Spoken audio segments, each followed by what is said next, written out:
Hello LinkedIn and hello YouTube. My name is Mike Flanagan and this video is reports. So what I'm going to do is I'm going to go ahead and first off we're back into our demonstration project, and what I'm going to do is I'm going to go ahead and create two reports. If you remember correctly, this is Joe Nolan. Joe Nolan was our all-star welder. So we want to know what activities he's attached to. And I'm also going to do another report. Yeah, okay. It's on this temperature control equipment. So what you want to do is you want to go over here and click on reports. And I was messing with the earned value report a little bit earlier, but that'll be a video for another day. So you can create a new one. And this is going to be based on activities. I've never actually done an activities code one before. I've done the activities only, and it's always worked out, so I'm going to keep doing that. All right, so the defaults are activity ID, and the activity ID is that, A1000, A1010, A20, A1030. So I'm going to actually add the activity name. I think that's under general, right? Yeah, okay. So I'm going to add that. So that's normally the activity name would be, where pretty detailed description would be, but for our cases, it's like activity 1, 2, 3, 4, 5, etc. So I got that, and let me show you what that would look like right this second, so you can kind of see just how not quite meaningless this is, but how more you need more detail than this. This really isn't telling you all that much. So let's go back here and let's add start and finish. There's start, and there is finished. Okay, so as you can see, we're still not looking only at Joe's activities. These are all the activities for the project itself. So what you want to do then, you want to go back and you want to add a filter. And since we're filtering by codes, it's going to be responsibility.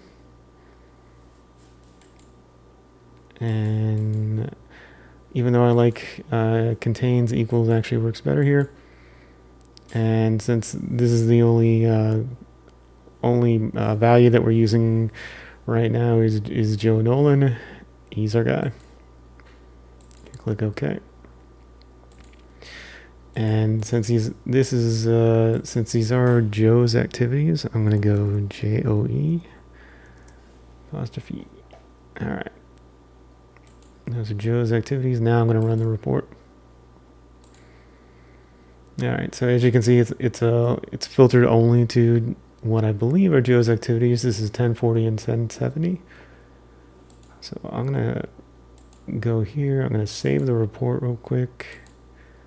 As you can see, Joe's activities are down there. If you want to run it again later. So it was 1040 and 1040 and 1070. So there's Joe on 1040.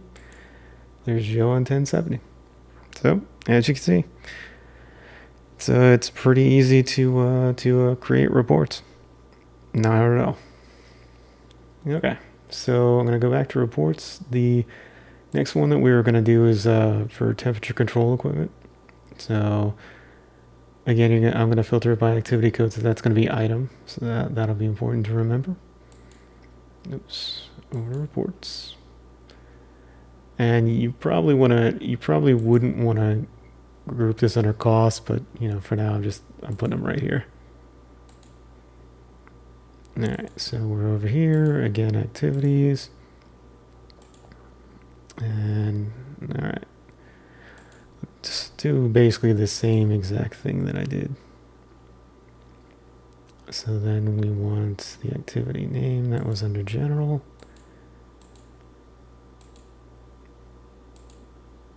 And we wanted dates. we had start, we had finish, and again we're filtering by, I believe it was item.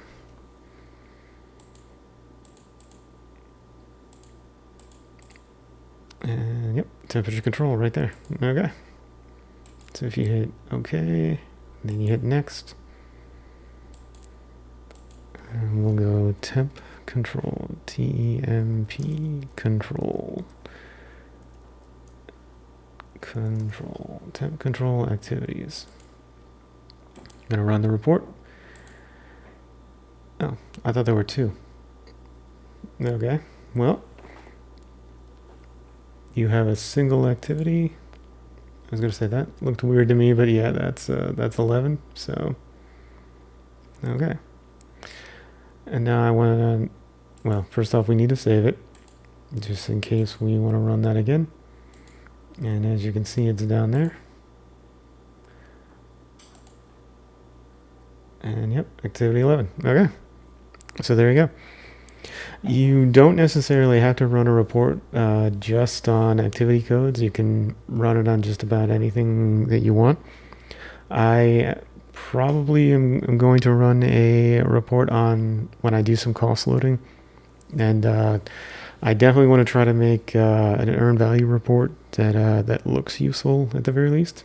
And hopefully I can do that. But either way, I kind of feel like maybe I should do one more, but I also kind of feel like maybe you guys get the idea. And at the very least, you know that I can run those reports. So, you know what? I think I'm good right there. So, if you have any questions or comments, feel free to leave them on LinkedIn below. Thanks.